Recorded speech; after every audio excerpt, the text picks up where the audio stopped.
Hello and welcome to Landscape Photography World, the podcast for everyone passionate about landscape photography. I'm Grant Swinburne and I'll be your host on this show, talking to landscape photographers about their motivation, likes and dislikes. Matt Palmer is an award-winning photographic artist based in Alpine, Victoria. Passionate about our natural world and photographs that tell a story or establish a sense of place, Matt has won over 200 awards across documentary and landscape photography categories. Matt runs the Alpine Light Gallery located in Bright, Victoria, with his partner, landscape photographer Mieke Boynton. We cover future trends, exploring AI's role in photography, and the significance of feedback in professional growth. I hope you enjoy the show. G'day, Matt. Welcome to Landscape Photography World. How are you going? Yeah, good. Thanks for having me. Pleasure. Why don't we start with who you are and why you do what you do? So I'm Matt Palmer and I'm a photographer, but I was originally a graphic designer some 25 years ago. Started off in web design, and I joke that progressively throughout my career, I've made worse decisions to move towards less money. So I've ended up here in photography now, and I run a gallery in Brighton, Victoria with my partner, Mieke Boynton. And I think that's probably the overview. Fair enough. So what really started you along the path of getting into photography? How did you transition from graphic design into photography? Was that something that you found natural, or was it a decision that you'd made? I think for me, it was transitioning in from website design into photography. Into print design. Mm-hmm. And so I had this transition between being ultra focused on pixels and then going into millimeters as a standard unit, and then back into pixels again with photography. So it was a little bit unusual, but it basically came about because I had clients that needed sort of stock imagery but didn't want to have stock imagery. So I'd go out and quickly shoot a skyline or whatever I needed for a job. And then I progressively took on design jobs that were more photography focused. So I had a job where I was working for the Royal Children's Hospital Foundation. So I took photos of the kids there for medical research. Sure. And ended up in a job at Brisbane Roar FC, so the football club, where it was a creative director in charge of everything visual. And with a sporting club like that, means a lot of photography as well. So I was out on the field taking the photos, and I was doing the studio lit portrait sessions at the office of all the players. And alongside all of that, I was always shooting my own stuff as well, which at the start was a lot of live music. Yeah, okay. I guess there's a lot of correlation between the live music and the football. You've got to really focus on getting that fast action shot, and I guess freezing the motion is really what you're after. Landscape's quite a bit different. What led you into landscape, and how did you start making that transition? Well, I think ultimately when I was first acting as a photographer, so probably about 10 years of photography, I didn't take landscapes at all. And I was pretty much not interested in photography unless there was a person in it. Okay. Because I was interested in knowing the person and their background and how to photograph them in a way that showed them.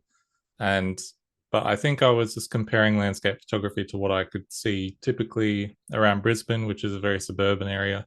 Yeah, right. And it wasn't until I traveled overseas to Norway and Iceland, and then I was like, whoa, okay, there's something else here. And now I tell people that are in a similar position to what I was to find the character in the landscape. So if they're a person photographer, there's people in the landscape, but they're trees or they're rocks or there's some other thing. Okay. Yeah, cool. I think that's a really interesting way of expressing it. How did that sort of form, or that thought form for you? Yeah, I'm not sure, to be honest. I think it's just a matter of going out there repeatedly and trying to find things and seeing what draws you to something. And so a lot of landscape photographers, I find, they shoot very wide, or at least when they're starting off, they focus on wide kind of landscapes and capturing an entire scene. Yep. And I think from the start, because I've been focused on people quite a bit, I was drawn into the details a lot sooner than I might have otherwise been. So I actually use telephoto lenses for landscapes an awful lot.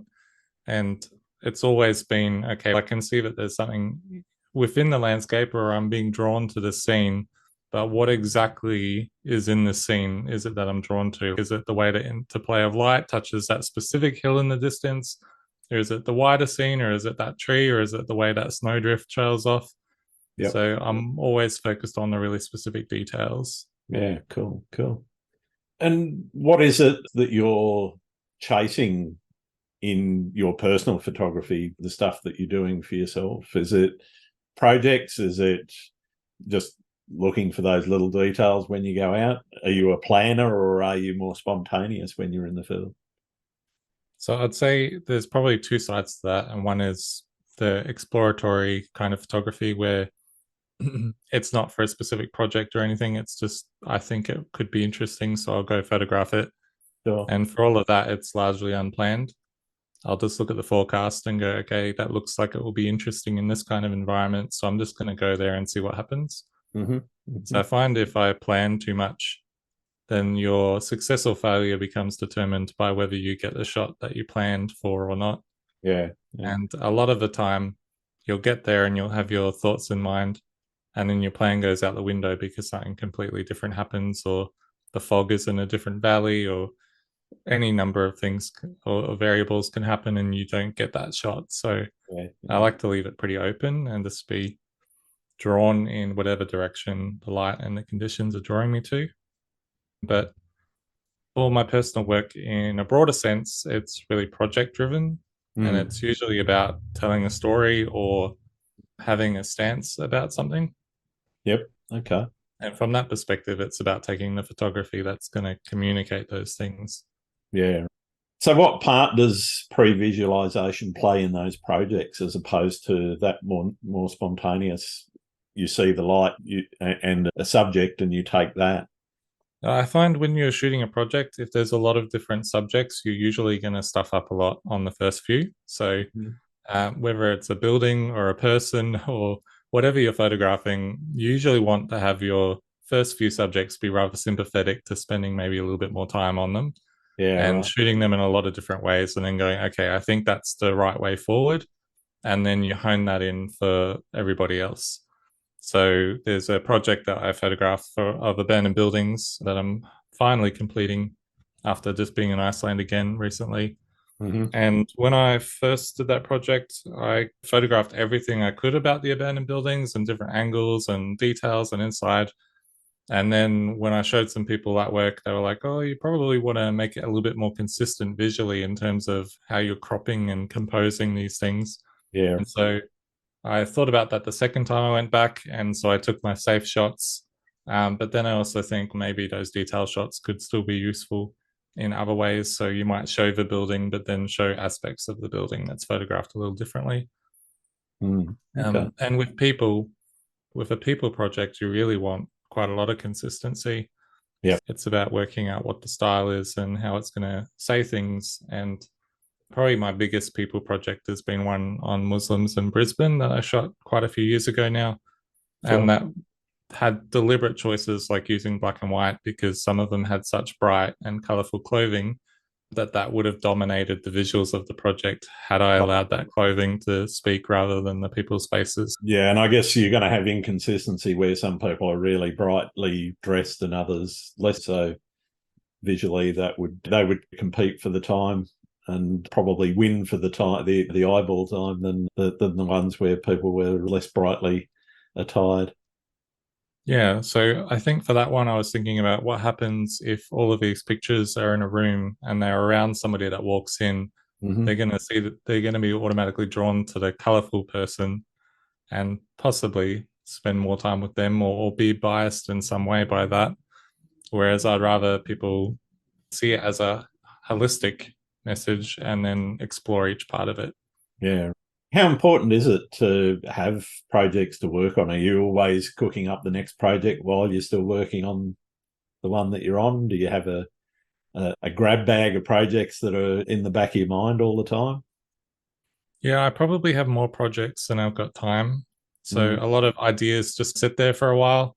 I try and have one or two things on the go at a time. I'm finishing up the Iceland project now, and part of that was because the second time I went to Iceland to shoot this project, and it was in winter, so there were a lot of places that I was inspired to go to and document. But when I got there, it was basically just a wall of snow and nowhere to stop, so it just wasn't safe to get to those places. And so this time when I went back, I'm like, okay, I've got a few places that I need to get to call this project completed. So I'm not sure if that answered the question because I trailed off there. It's all right. Is it important to you to have projects to always work on? Is really the key drive that I'm going for there? Yeah, I think it's important to me. I think photographically, pretty much every good thing that's happened to me has probably been because I was working on a project. From Ash, which was documenting Tasmanian bushfire. That was Australian Photographer of the Year, which I'm very grateful and lucky to have received, through to some of my work in Muay Thai and the accolades that I received and opportunities that gave me, as well as all sorts of things. But pretty much all of the things that really stand out were parts of projects rather than single photos. Yeah. It also sounds like photography was a part of your graphic arts when you started. Was there ever a time where photography wasn't about art, or has it always been that way for you? I'd say there's probably a place to take photographs without putting the pressure on them of calling them art. So there's a lot of work that we produce that's to meet a purpose, and it's very purpose driven and practical. And I think that's completely fine. So I don't really think about whether it's art or not too much. I think there's a lot of leeway for either personal expression or to meet a project's requirements. But I acknowledge that what I do is probably art, and I just say, just remember that there's good art and there's also the possibility of bad art. So rather than simply saying something you don't like and going, oh, that's not art, maybe it's just art that you don't like. Fair enough. How do you stay motivated? Is it the projects that drive experimentation, new ideas, and trying new techniques, or is it the more spontaneous work that you're doing that sort of triggers some of that? Yeah, I would say it's projects and seeing if any of those new techniques can tell a story in a better way. And of course, there's been a lot of news. I don't know how well it's going to age because it might be about a month old by the time this goes out, maybe. But of course, Sony have released a new sensor technology, and there's all sorts of things always happening in photography that take the game a little bit further. And I know a lot of people were excited about the idea of shooting 120 frames per second. But for me, it's all about that sync speed. So being able to finally sync flash with any shutter speed and not lose power. When I was photographing people, that would have been number one on my list, not more megapixels or anything else, the faster sync speed. I think things like that, developments like that are going to open up so many opportunities for creativity that we don't currently have. And then it's, okay, we've got this global shutter technology, but where's that going to be in a few years, and what's going to happen after that as well? So it's an interesting time. I think given that Sony develops most of the sensors for most camera brands anyway now, that I'd struggle to see. I guess I can see why Sony would want to keep it to themselves, but I struggle to see why the others wouldn't be paying top dollar to Sony to get those sensors as well. And so I can see it spreading across each of the camera manufacturers. And I think some of the stuff, I agree with you. For me, 120 frames a second, unless I was shooting action, maybe surf and waves and that sort of thing, I might use it. But I get by just fine with 15, 20 frames a second. I have to agree with that. Like, I think when I won Sports Photographer of the Year, it was about 5 frames per second that you could shoot at. And so I think the technology where it actually captures the frames before you press the button, I think that's a game changer for sports. Definitely for sports photography, because you're getting that pre-save of the video. Well, I'm assuming it's just recording the video, because effectively 120 frames a second is very high-speed video. Yeah. So I think I always told people when they ask about my sports photography, particularly the Muay Thai, is you have to think like the fighters themselves and preempt Yeah, what they're doing, yeah. because by the time you Anticipation is press a the big part of button, that. you've already Yeah, missed it. absolutely. Yeah, yeah. If you wait for the action to actually happen, you've missed it. Yeah. So I think that will change that, but I don't think we need 120 frames per second unless it's perhaps for a scientific purpose or something a lot more intricate. Yeah, mate. Yeah, as I say, you get those super slow mo things at 400 frames a second and whatever, which look fantastic when you see, say, a balloon full of water getting hit by a pin and that globe of water before it dissipates. That it's interesting to look at, but I guess it's a fairly specialized video technique that, yeah, I don't know that stills photography really going to benefit from that kind of speed that much. Yeah. But I'm open to seeing what happens. Somebody, I'm all about advancing technology as well, though. The more that changes, the as you said, the more opportunities you've got for experimentation and new techniques. If somebody hadn't seen your work, and I'm quite sure some of the overseas listeners that I've got may not have seen some of your work, how would you describe your style, and how do you think your style has changed from where you started to where it is now? I think I've just gotten better at what I do, really, Okay, in terms of style. Like I think I've that's always a good. mostly seen the same way, but just been a lot more refined. And I think I was lucky enough to have some mentors. I shot for about 10 years without having anyone really look at my work because it was all commercial. The Yep. client was happy, so that's all that was necessary. And then I finally got involved with the AIPP, and I had a couple of photographers, Darren Jew, who shoots for Nat Geo, and Mm-hmm. Ian Poole, who was one of Australia's top judges of photography.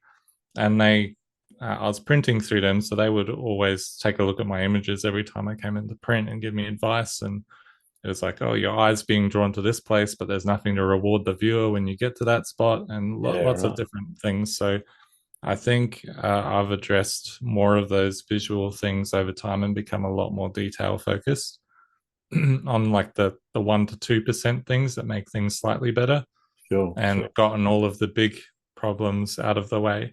But then I always say to people, if you're not taking some bad photos, then you're probably not trying hard enough, because I think that's necessary to explore something properly, Yeah. is to take some bad photos of it as well, because not everything's going to work out if you're trying things.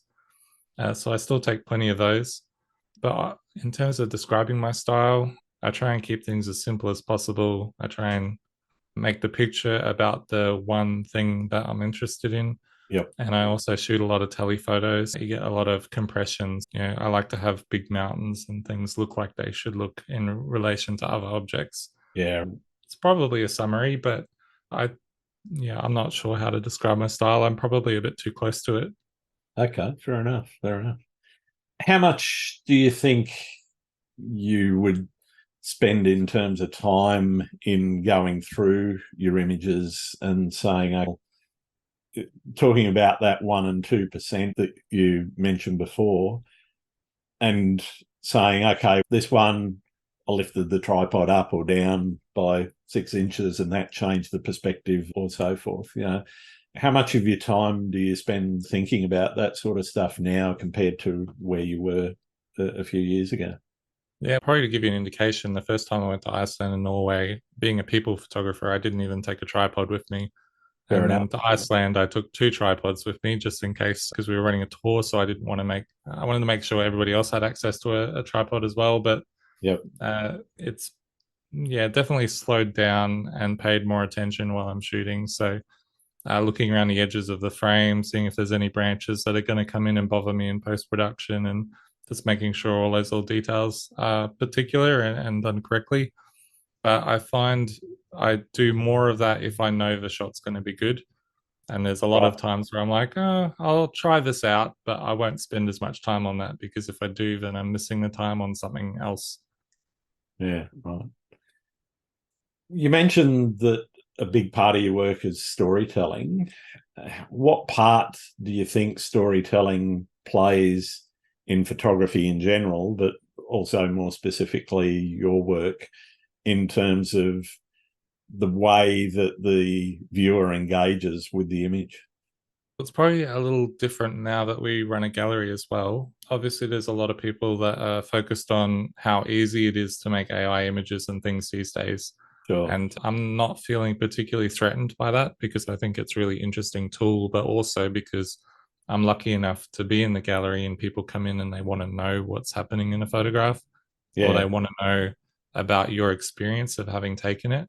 For example, Mieke has a photograph of a tree with zodiacal light in it, which is basically like the light doesn't actually make sense to the photograph. It's light reflected off dust in space, and then Yep. it just happens to be behind this tree, and then it's got the Milky Way above it, and things like that. When you can talk about the experience of having been there and actually being as surprised as the viewer might be to see light in that position, and you can talk through like how you felt and what was going on and how you shot it, it adds so much more value than just having a picture of something that's pretty. Yeah. So I think in single landscapes, I still think even just having an experience that's connected to it is really important. And then for projects, you obviously have a lot more photographs that you can tell that story with. And when I say story, it might even just be explaining a feeling or how something is. It doesn't have to be a chronological story like we might see in a film or something like that. It can be a narrative in a broader sense than that. And projects, it's ultra important to have some sort of narrative that ties it together and connects all the images up. So I think that's really important. Yeah. Cool. Cool. How do you define success with your photography? And I don't necessarily just mean financial success and being able to Mm. keep the lights on, etc. Yeah, that's a good question. It's a tricky question. So when Mika and I opened the gallery, so this is going to become anecdotal now, we talked to a number of people that run galleries, and a few of them felt like they were trapped because they could only show the work that would sell. And it was usually like the local area and the most iconic spots. Yep. And we said at that time, we would rather go out of business than feel like we're trapped by our own photography Mm. and feel like we could only show those things and not really express ourselves. Yep. So in the space, we're accepting of having images that don't perform as well, but maybe they mean something to us. So I think success is really just taking photographs that mean something to you. So you don't want to go out and invest a lot of time. And this is part of the process anyway. It's going to happen. But you go out and you take photos and you're like, I don't really feel anything about these photographs. And to go out and have an opportunity where you come back and you're like, actually, I feel really strongly attached to these photographs. Like they're important to me. I think taking images that are important to yourself, that's my version of success, at least. And I think other versions of success probably come from that. Yeah. Fair enough. Do you think you mentioned the desire to keep things expressive, as you mentioned, as opposed to being more commercially accessible, or whatever the term might be, to the buying public? Do you think that has really driven an ethos with how you've set the gallery up and how you're actually running it? Yeah, I think so. And it makes the whole experience more fun for us as well. And I think if we're having more fun and we're more attached to our photography, then we're going to explain it in a more engaging way with people. Yeah, I think that's been a really important part of what we do. And it's really enjoyable as well when people come in and they think that they've got an expectation of what a photograph could be or what a gallery could be. And then they have that expectation grown, or, oh, I didn't know photography could be like that, Yeah. or I didn't know you could photograph that in such a way. And Mm. even having more traditional artists come in and maybe look down their nose a little bit at photography and then leave going, actually, that was really imaginative and artistic and creative work. And maybe I've got a little bit more respect for that field of Oh, you expression mean now. they So, come in expecting you to have just gone out there and pushed a button? Yeah. yeah, so they're probably coming in and expecting something a little bit more pedestrian, Yeah. and that's okay. There's people that are always going to want the local icon in the center Yeah. of the Well, the frame. iconic scenes Yeah. are iconic for a reason. People engage with them, they look at it, and for I know for a lot of people buying photography as art for putting on their walls, they're buying it because it's driven by a memory or driven by a feeling that they've had in that place. Yeah, and like there's also I've been to that place and I really want a Mm. photograph of it because of what it means to me. But we like to also be able to show a place that people know, but in a really different way. And maybe they buy it because of the feeling rather than the place. Yeah, fair enough. Fair enough. How do you balance the running the gallery and getting out and shooting? Because that you mentioned being trapped by being in a gallery. I've spoken to other photographers that have gone out of business in their gallery because they weren't getting out and shooting enough, or they didn't feel they were getting out and shooting enough, and they felt trapped by being in the gallery. How do you balance that? We're, I'd say, unlucky and lucky at the same time, Sure. in that a lot of our business comes in about 4 months of the year. So we get really busy over summer when people come to do the outdoors, walking and biking and all that kind of thing. And Sure. then we also get incredibly busy around autumn when people come to see the autumn leaves. Yeah. So during those two times, we're pretty much gallery bound, and we might get out of the doors in time to go for a sunset, or we might do a sunrise before work because the days are longer during that time. Yep. Yep. But ultimately, our shooting definitely goes down. But then in winter, it becomes really quite quiet. And one thing we learned from others as well is that you never know when somebody that wants to spend walks through the door. But we told ourselves that we weren't going to become preoccupied with that idea. If Yep. we want to shut the doors and go and take photographs, then that's what we'll do. Yeah. Fair. So we schedule a lot of travel in the winter months and also try and get out into the snow as much as possible. Yeah. Cool. Cool. How did you and Mieke make the choice to set up the gallery? Was it just something that popped up in a conversation? Was it something that you'd always had as a plan together? How did the decision to do it come about? I think we both independently wanted to open a gallery, and I was actually looking at opening one in Tasmania, where I was Okay. living before I got together with Mieke. And I was looking at Deloraine because I thought that was a pretty little kind of Yep. boutique-y sort of town, and it's in between a lot of interesting places. So Yeah. You that's get where I enough. was looking. You get enough tourist traffic there to make it worthwhile. Yeah. Yeah, and so I was looking at that, but I also thought I should do my due diligence, and I've written off the mainland, but without actually really knowing that much about anything except Queensland, where I used to live. Yeah. Fair And enough. so I was looking at Victoria because I thought access to Melbourne is always a good thing. What is an area that could interest me that would work? And I kind of looked at a whole bunch of different areas. I'm like, okay, there's Bright. It's got access to three different mountain ranges within a short drive. People go through there to get to the snowfields. It just looks like the right place to do something like that. Yep. And I'd never been to Bright before, never seen it, just looked at it on some maps. And I knew Mieke was from Bright, but hadn't really talked to her properly. I just met her at a few events. And I just thought I'd reach out to her and gauge how she would respond to it. And I thought, how would you feel about a photographer moving to Bright? Because I Yeah. don't want to step on anyone's toes or damage Sure. anyone else's profession or practice.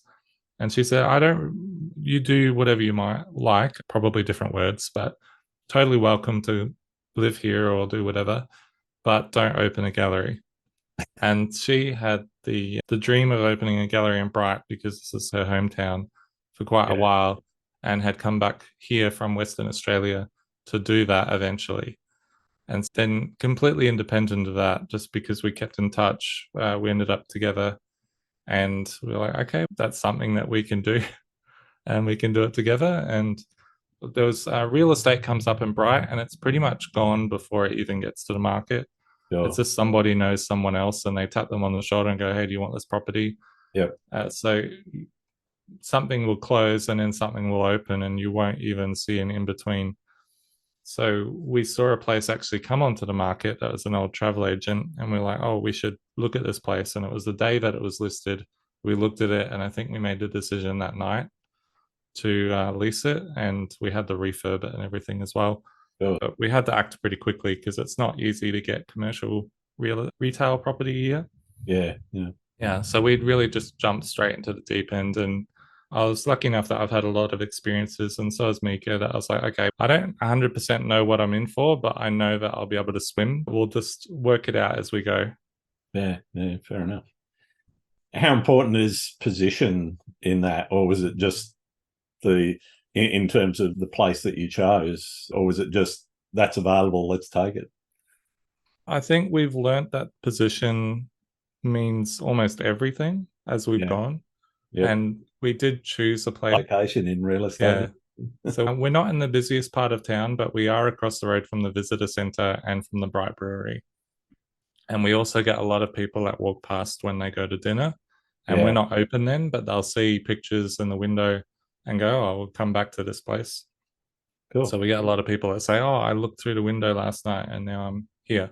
So I always say people don't really plan to buy art, or at least not our art. We might have a few fans that are like, oh, I want one of your pieces one day. But Yeah, right. ultimately, people walk through the door and they make no personal commitment to buy anything. They just want to have a look, as everyone says.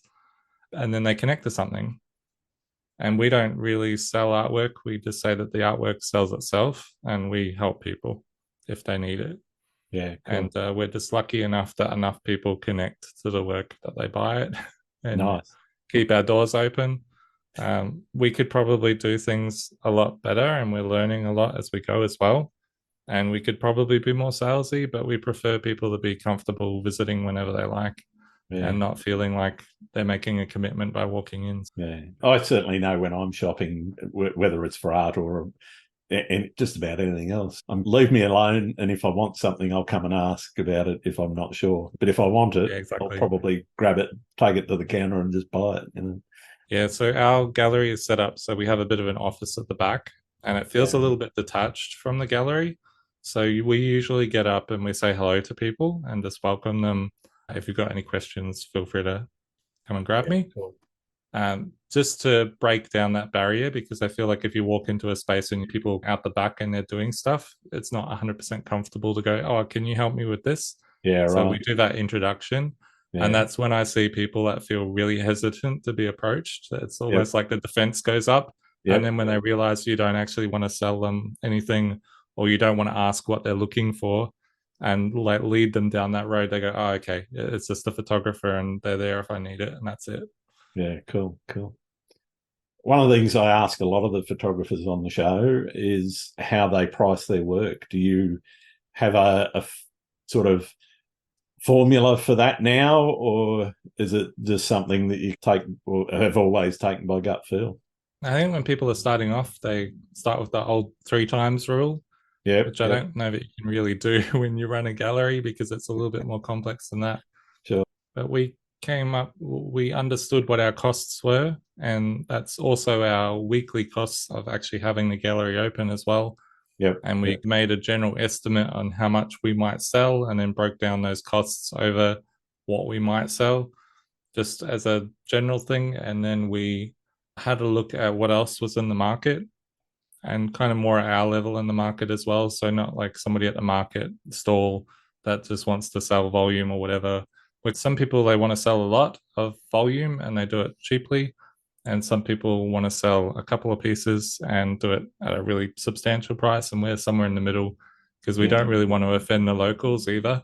yeah. Fair enough. We like it that we're not cheap, but we're affordable for special occasions. So it's not like something that you buy and you can just dispose of it. It's a special thing, and it Yeah, costs a decent amount, but it's not going to break the budgets. yeah, So that's where we price ourselves, and we just ensure that works for the business. And we have tweaked that a little bit as we've gone, and we print some of our things with Inkjet Lab up in Brisbane with Mark Lutz, okay, yep, and I've done work with him for quite a long time because he used to print some of my things for weddings and sports and other things over the years. And he's really good about providing advice, and he's been in the business for a really long time, both as a photographer and a printer. yep, I even went to him with our spreadsheets after about a year. And I'm like, these are our most popular products. This is what we're selling. This is how much we can expect to sell every week. Yep. These are our prices and what our income is. Is there anything that you see as a red flag or that we're doing wrong? And he was like, first of all, I'm impressed that you have all this documentation, because we try and keep all of this stuff so that we can learn what's going on as well. Yeah. But there was only a few things to tweak, and we raised prices on a couple of different canvas products and things.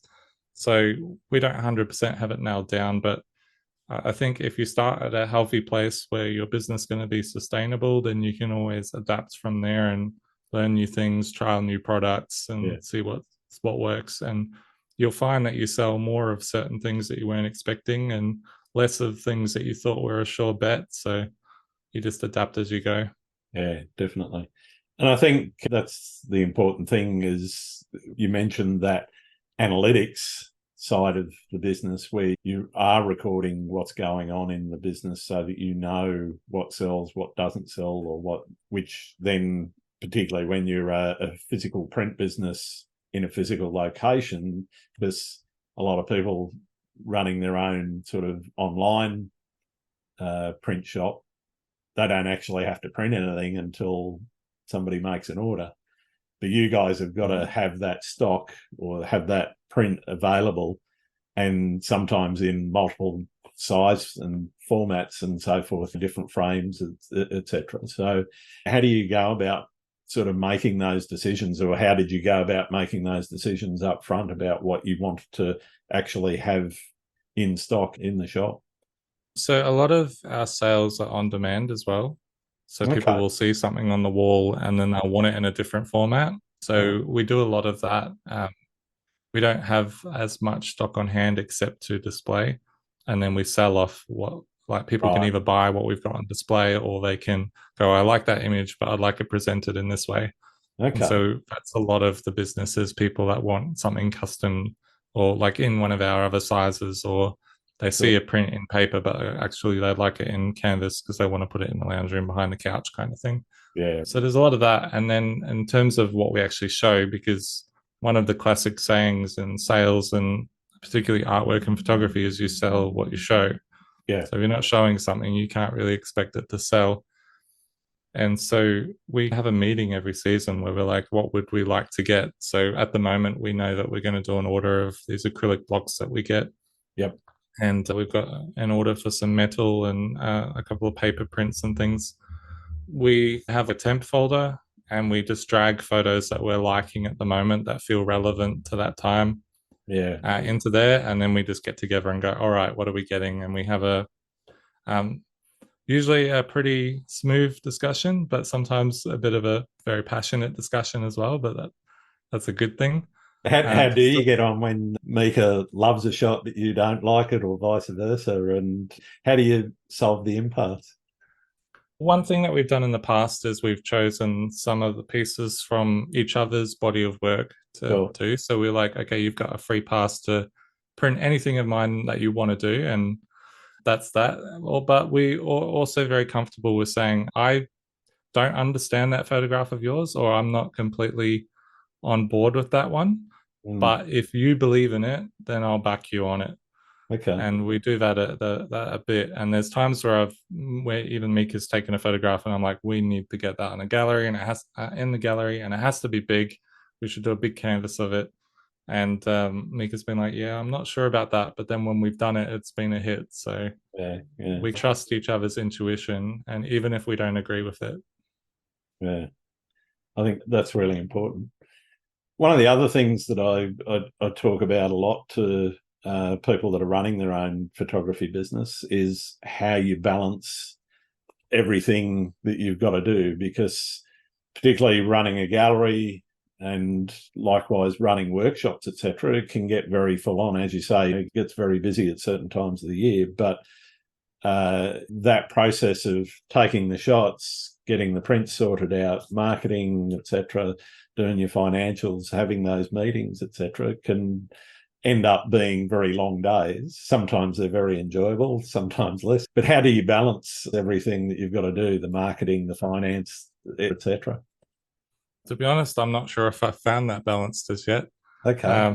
Yeah, you've definitely summed it up pretty well, though. So a lot of people will come to me and they'll talk about becoming a professional photographer. And I think if you're happy where you are in life and you have a great job, then don't become a photographer, because there's Not if so you want many to make a lot people. of money, anyway. Yeah, there's so many people either in the trades or that own a business that pretty much can run most of itself these days. And they love photography. The next step seems to always be, oh, if I love photography, maybe I should sell things or Sure. make it a business. That's once you change your relationship with photography, it's a different thing. So I'm lucky enough that I'm probably borderline obsessive about photography. I'm going to do it no matter what. Yeah, right. And I'm going to do it my way no matter what, because I'm pretty stubborn. So it hasn't affected my relationship with photography too much. But when you're talking about, okay, I've got to go shoot a wedding this weekend and then there's an event next Wednesday, I don't think that's the kind of photography that people get into it to do. Some people are really excited by weddings and that's fine, but it's really hard work. And I think if you're making good money in the trades or in a business, and your idea of photography is, oh, I'm going to go to Iceland or Norway, or I'm going to travel into the Kimberley or whatever for a month and just shoot whatever I like without restriction, then that seems the better deal to me. Because there is a whole lot of work, even with our recent doubling and tours. So it was our first international tour together that we ran. Yep. And we'd both done things in the past, probably not to the same level. And we learned a lot from that experience, because basically we learned that while, like, I feel pretty comfortable in saying that the level of service that we offered is probably far beyond most tours. Mm-hmm. Like, we're just 100% committed to making sure everyone gets what they want out of the tour. And it meant probably 13, 14-hour days for 10 days straight. Yep. And but by the end of it, we were completely wrecked. Like, our immune systems, because we'd just been working flat out and loving a lot of it, but we were just completely wrecked. And we're like, I don't think we could run a tour that way again. But Yeah. we wouldn't want to run it differently than that and compromise. So Yeah. if we You ever want to do put it everything again, into it, but you also need your sleep. yeah. So there's a lot of realities about photography that aren't really surface level. And even what, not going into too much detail, but just obviously people see how much they might pay for a tour. But then we got home and we had 29 pages of zero reconciliations to do, all Yeah. in foreign currencies and with receipts that are in foreign language.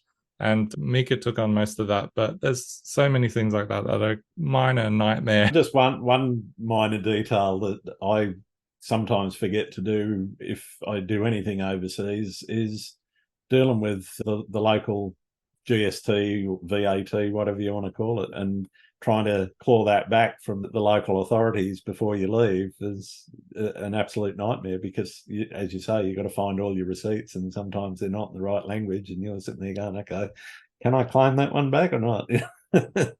Yeah.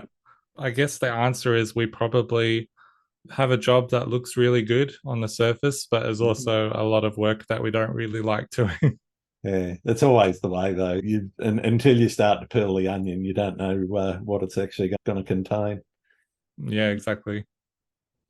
I want to talk a little bit about Bright and the local area there. How has that changed the way that you shoot? It's clearly changing what you shoot because you're going out to shoot the local area, but has it made any difference to the way that you shoot at all? Probably not so much from a technical standpoint, but in how I approach it, I would say yes. When I was in Tasmania, I felt very confident that I understood what the local issues were. Mm-hmm. So I knew, for example, which forests were being logged, where there were illegal things happening, Sure. which places should be protected. I understood a lot more about the geography and what was special about different places. And so my photography and landscape photography had a really clear aim. Yep. And I would often focus on places that were probably deserving of preservation. So, like the Tarkine and areas like that. Mm-hmm. There was never really a question of, oh, what should I photograph or why should I photograph it? And coming to Victoria, I've never lived here before. And I didn't want to be that guy that comes in and starts preaching to the locals through his Sure. photography about how things should be done. So I've had to really slow down and go, okay, I need to understand what's going on in this place and what's different about here.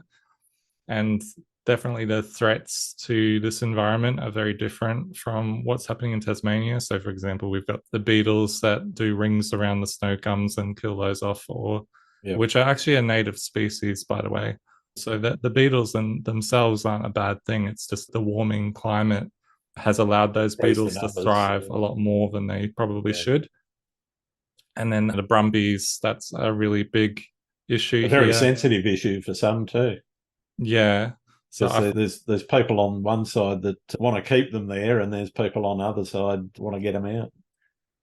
Yeah, so I probably fall on the latter side, but I feel that's because the argument is often phrased in very loaded ways. Absolutely. That are quite biased. So I think a lot of people, they look at it as we have brumbies or no brumbies. Yeah. And I'm an animal lover myself. And if I saw a brumby in the wild, I would be amazed and want to photograph that. And I would feel some sort of empathy and connection to that. But at the same time, I see the argument as, okay, it's brumbies, or I think it's the she-oak lizard whose habitat is being destroyed by the activity of the brumbies. And I'm siding with the native species that are affected rather than thinking of it as brumbies or no brumbies. And I think if people think about, okay, it's this and all of this native species, the argument's probably quite a lot different. And that's not to say that I wouldn't like some sort of humane addressing of that problem. And it's a really difficult one, and I don't have all the answers. That's a big part of the problem as well, is the way that the population of brumbies in the high country gets managed is pretty brutal from what I've seen. Yeah. Do you have a favourite spot that just keeps calling you back that you always want to shoot? In the local area, that spot doesn't is have Mount to be Buffalo. local, but... Locally, it's Mount Buffalo. So I feel like that's the mountain that just keeps giving. It's a very different kind of mountain than the other ones. With Hotham and Falls Creek, we're talking about mountain ranges that used to be the size of Everest and over millions of years have worn down. So they're like an ancient mountain range, but very hilly, if I can call it that. And then Mount Buffalo is just giant chunks of rock, and the different interactions between rock and the weathering, and also the snow gums and things that are on that plateau. There's endless possibilities up there. Yeah, fantastic. What about internationally or elsewhere in Australia? Yeah, internationally, before the latest trip, I probably would have said Iceland. But I feel like that's been, I've had a bit of a disconnect with that after the last experience. Yeah, fair enough. And not because we didn't see beautiful things, but just because tourism has changed and a lot. Yeah, right. I was lucky enough to be there the first time when there was only about 200,000 visitors a year. Yep. And it really wasn't geared towards tourists. For example, there's a little town of Vic on the south coast. Yep. It's a very popular photo spot these days. And the first time I visited, it was the road, a few houses, a church, and a petrol station, and that was it. And if you were hungry, you had the petrol station. That's where you were eating. Nice.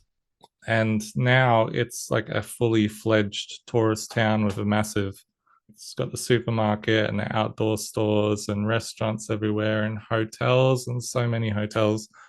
And it just feels different. So the first time I was there, like I was lucky enough to go to some of the iconic places where no one else was there. Yeah. Like Selja Landsfoss and Reynastranga. I was there when there might have only been two other people in the whole place. And the first time I saw Yokosalan, which is a glacial lagoon, I ran over the hill and there were just a couple of people in the distance, and that was it. And now you go there and it feels more like a theme park. There's just so many people and huge car parks full of buses, and everyone shuttles in and off. And it's great that many people are getting to see something that's so beautiful, but it really does change the nature of the experience of being there as well. Totally. What's your most memorable experience? There's quite a lot, because I always say being somewhere uncomfortable usually gives you the best images. I like to be on the edge of things, whether that's like a storm front or the behind of a storm or some sort of changeable environment. And I think that results in the best images.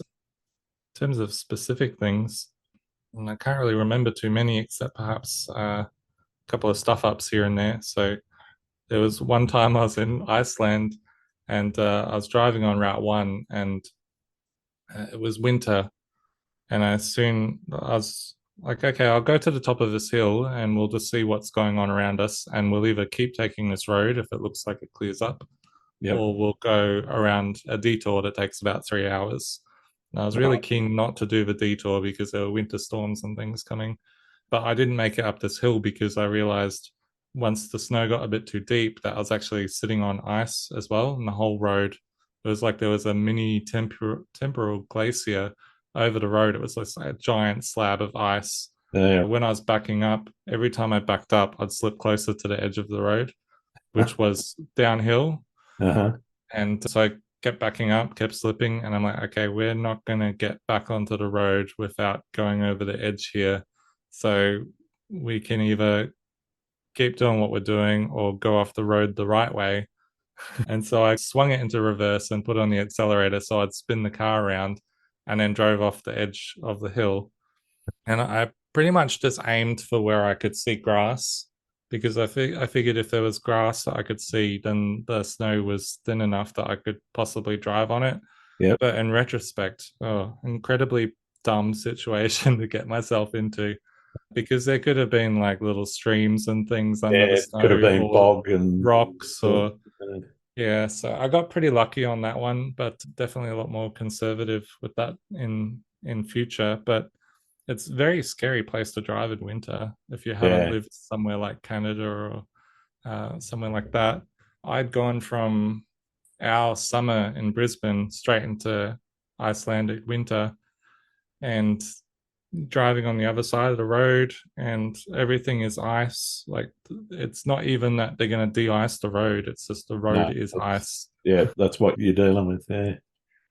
Yeah. Yeah, so that was a really interesting experience, and whilst I made a few mistakes like that, the only time I've ever unintentionally gone off the road was actually at Cradle Mountain, which I was actually a bit annoyed by because I was like, how dare you get me like that? I was doing basically 10 kilometers an hour around a corner because I'm like, oh, this looks a bit slippy. I'll go slow. Yeah, And even at that speed, there was nothing I could do. I was no off the grip. road. Yeah. Yeah. That's the thing. Any momentum with no grip is a recipe for sliding. Yeah. Yeah. Yeah. So, yeah, a lot of hairy experiences like that that you get yourself into. But sometimes if you get out the other side unscathed, then those are the things you remember as well. Mm. What do you think photography has taught you about nature? I think photography, not so much teaching me about nature, but motivating me to learn about nature. Okay. Yeah. So I heard another guest that you had on recently that was saying, oh, it's not so much what they've been taught, but it's how they look at things.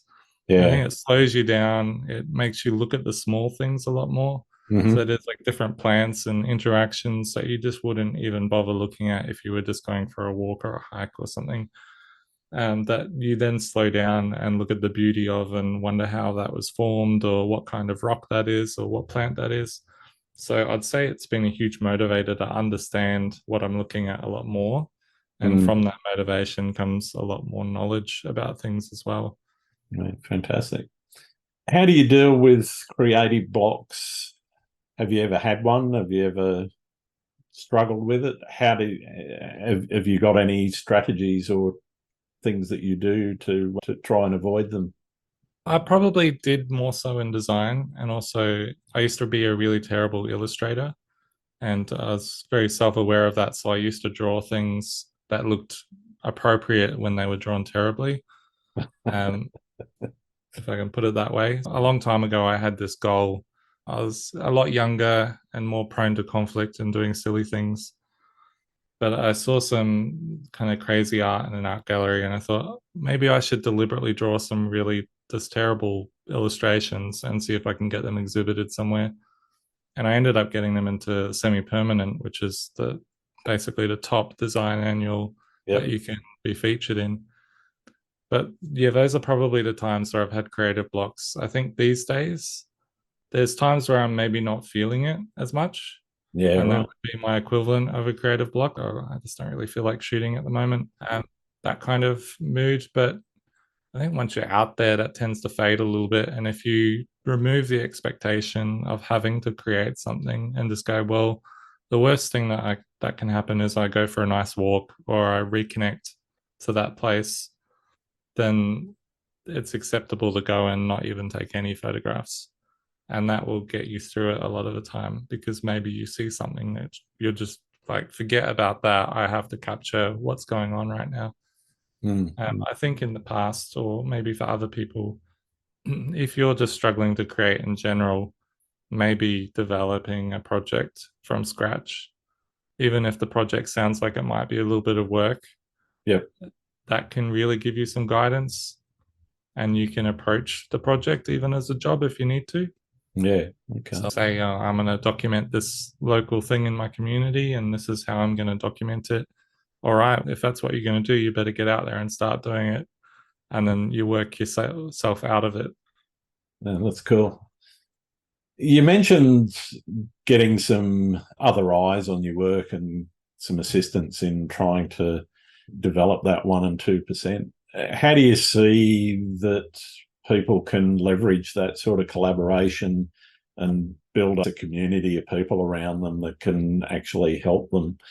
How important do you think that is, and how do you think people can actually achieve that in their work? Because one of the things a lot of photographers say is that they're introverts and they might share their work on Instagram or whatever, but they might not necessarily show their work to somebody for critical analysis. And I think that's something that a lot of people miss out on, is that critical evaluation. I criticize my own work quite harshly, but I know other people will look at it quite differently in the way that they engage with it. How important is that, I think, or do you think, to helping people progress? Yeah, I'd probably shape just one part of what you said, and that's where you said you self-critique. I think we all self-critique, and some of us a lot harsher than others. I know I'm pretty harsh and go, what on earth was I thinking? Or what is this rubbish? And then 2 days later, actually, it's not so bad. But I think the value of critique is also telling you when you've done something really good, and maybe you're so inside of your own thoughts that you don't realize that you're seeing all the something. faults, but other people look at it and go, "That's amazing." You know? Yeah, maybe they see something special in a piece of your work that maybe you weren't identifying. So, for example, of that, there used to be print critiques that the AIPP used to run. Yeah. And you could bring along prints, and then the judges would talk about them. And I used to always see that as a great opportunity, not to take the work that I thought I was going to enter into things, but to bring work that I thought was on the edge. I don't know about this work, or I think it's a bit, I'm The not sure stuff you're about it. unsure about. Yeah. And there was one that I brought along, which was a Muay Thai image. And it was probably my fifth pick for a folio of 4. And a judge said, I'd probably have to give it 100, because if I'm thinking about it as taking points away for everything that's wrong with it, it's perfect. There's just nothing wrong with this particular photograph. It's just amazing moment, all blah, blah, blah, all this good stuff. And I had seen what I thought were the things to take points away from it, but they didn't care about that at all. Yeah. They cared about the thing that had been captured. And so that really changed my mind about that image, and that ended up going to get a gold distinction, which is like 95 out of 100 at the Nationals, and won a title from that and all sorts of things. So sometimes you need somebody else to actually identify the good things too, especially if you're suffering from something like imposter syndrome, or you're one of those people that criticizes yourself quite harshly. Sometimes the actual common sense from somebody else is actually saying, actually, that's a lot better than what you think it is. Yeah. But apart from that, I was pretty lucky to be part of the community, and I'm quite introverted as well. So I generally say I'm pretty good at talking to people, but I don't get energy from talking to people. Yep.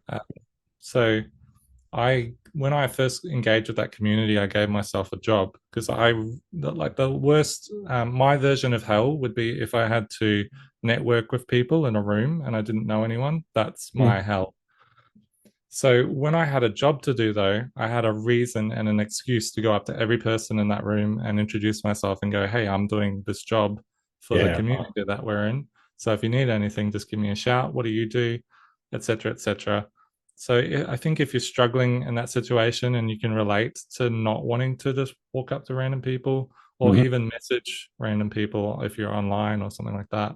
Then give yourself a job. Like you might volunteer to help out a Facebook group that you're in, help the moderators with things, or you might like run some sort of photo critique thing. Even if you're not the one giving the critique, you could be like, oh, well, I've got to find 3 good people that can talk about images.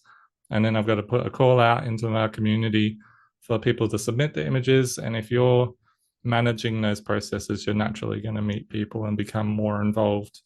And you might be somewhere at some point and somebody goes, oh, you that person that runs the photography thing that you organized, and then that's a conversation in a different aspect. As an introvert that was in the AIPP and gave myself jobs to do, I had lots of people that would visit me in Tasmania, even when I was living in the middle of nowhere. They'd be like, oh, I'll swing by, and built so many great relationships based on what was originally just doing a service, basically. But it just gives you an opportunity to connect. So what do you do yourself to connect to other photographers? So you've got a podcast, and I think a podcast is a fantastic way to get to know lots of photographers because they're going to remember who you are and you've had an in-depth conversation with them. Is that something that was a motivator, or do you do other things as well? Initially, no, it wasn't. Though, in part, when I look back on it, it was definitely something that was there in the back of my mind. But the reason I really started the podcast was because I was going nuts during lockdown. I think it was 165 days where you couldn't go any more than 5 Ks away from the front door. And so it was, okay, how do I create and express myself and express some of what I want to do without, and funnily enough, I had actually been listening to a lot of other podcasts like Nick Page and Matt Payne and some of the other local guys that had done stuff in the past, and thinking, yeah, I could probably do that. And so that was one of the reasons why it started. But looking back on it, having that community of photographers that I've now had an in-depth conversation with, it's definitely changed my approach to when I'm out shooting and I see somebody else with a camera. In the past, I probably would never have gone up, and being the introvert that I am, I wouldn't have gone and said hello. But now I do in a lot more cases than I would have done in the past. And so it's enabled me to connect with a lot of people, but it's also enabled me to connect differently with my own work, because it's listening to the stories and the inspiration that some of these people that I've spoken to, yourself included, really fantastic for me to be able to apply some of what I'm hearing and what I'm learning out of it into what I'm doing. Yeah, and I think talking about photography and showing people photography in an environment that I'd say is level, if that makes sense. So people are sharing from all sides of the table. Yeah, that's going to help you learn a lot as well and develop your photography in your eye. So I probably phrased it that way because it can be a little bit uncomfortable for people if, say, for example, you're like, oh, I like this person's photography, I'm going to send them a whole folio of my images and just ask them for feedback. Whereas if it's like that, if it's, I'm going to get a bunch of people together at a cafe and we're going to bring 5 images each and talk about them, then that feels a little bit more inclusive and less like it's one person's job. Absolutely. And if somebody were to do that, then they would probably learn a lot and meet a lot of people as well. Absolutely. And I think that's a great way to go about it. Pardon me. What do you see as the biggest challenge facing photographers right now? I'd say there's probably a few different answers. There's, of course, the AI, and I think that's a challenge for specific photographers who I think are probably already looking elsewhere for work. Yep. So I've done some talks about pretty much AI is going to kill off stock photography in general, I think, and is already well on the way to doing so. Yeah, I think fashion photography is at real risk as well. I think the places, if you're looking for safe havens, landscape and real estate and event photography are probably, so weddings and corporate events and those sorts of things, because you can't use AI to create somebody's wedding photos. Yeah, you could probably enhance some of them slightly, but I Yeah, think but the person still has to remember what's in the photograph as well. exactly. That's right. Yeah. That rhinoceros definitely wasn't at our wedding, So I think that's probably one answer. That's probably a bit more expected. I guess everyone's started, if even if they're not fully on top of everything that's going on, they've probably heard the whispers about that. And it's I think it's going to make some photographers their job easier. Like I use AI quite a bit already for some of my writing tasks, or Yep. you can use it to check the SEO on your website or all sorts of things. So I've even thought about doing a presentation that's just talking about how photographers can use AI to their benefit. Yeah. There is a lot of ways that it can actually help photographers, not just kill them off. But I think also another challenge is both ourselves and the community in general. So I think my experience with the community has been largely positive, and that's because of different ways I've approached it. But there is also a lot of kind of some strange negativity in the community as well. Yep. That I think some of us need to be more mindful of. So, for example, there was a girl that I heard of who had won a competition that I had judged. And then because she'd won that competition and some people didn't agree, she copped a lot of online abuse. And I just think that's not really helping anyone. And it's possibly dissuading somebody from engaging with the community that possibly has something to contribute because they've had that experience. Yep. I know I've had pretty similar experiences as well. So people think winning Australian Photographer of the Year is the best thing. And it was good on some levels, but it also came with a whole lot of baggage that I didn't realize at the time. Like when I won that, I had, at the time, I was teaching at TAFE, teaching photography to students. And I also worked for a fashion brand in Tasmania. And that's the only work that I was doing, just those two jobs. And yet there were rumors going around the internet that I'd been poaching work from other Tasmanian photographers and undercutting them and doing all this really horrible business practices. And I think, like, why does this even warrant somebody's time to imagine this crap? And unfortunately, there's a lot of that out there that you don't see. So I just think it's important for people in the photography community, if you see people doing stuff, it's a good approach it as they're trying to do things to make photography better rather than necessarily pulling them down because they're doing it a certain way. Yeah, totally. What do you think about the future of photography? I think it's largely exciting. I don't know what it is, but it's exciting. We've got this AI stuff happening, and that's scary to some. I think that's really interesting, and I've started using it in a lot of different ways, and also for some side projects. And I don't call myself an artist for using AI. If anyone's stuck on what you should call yourself, I'd probably say if you want to talk yourself up a bit but still make stuff using AI, just call yourself an art director, because that's what you're doing. You're directing somebody else to create art, or a machine in this case. So that's easy out for you. You're directing art, but you're not making it, and you're not an artist. You're just directing it. And I'm comfortable with that in what I'm doing. But you look at what Sony are doing at the moment, and Nikon are releasing the Z8, and I just think, who knows what we'll be able to create in future. So as much as it's a bad thing as well as a good thing, 10 years ago, we didn't see drones flying around and taking amazing photographs and footage. That's it. It used to be that when you wanted to shoot something from the air, you'd have to hire an aircraft or a helicopter at great expense. And we do a little bit of that, but we're very selective about it. But all of these tools unlock new ways of looking at the world and new ways of being creative. And I can't really predict what the tools will be in 10 years, but I'm excited to try them out when they're here. Definitely.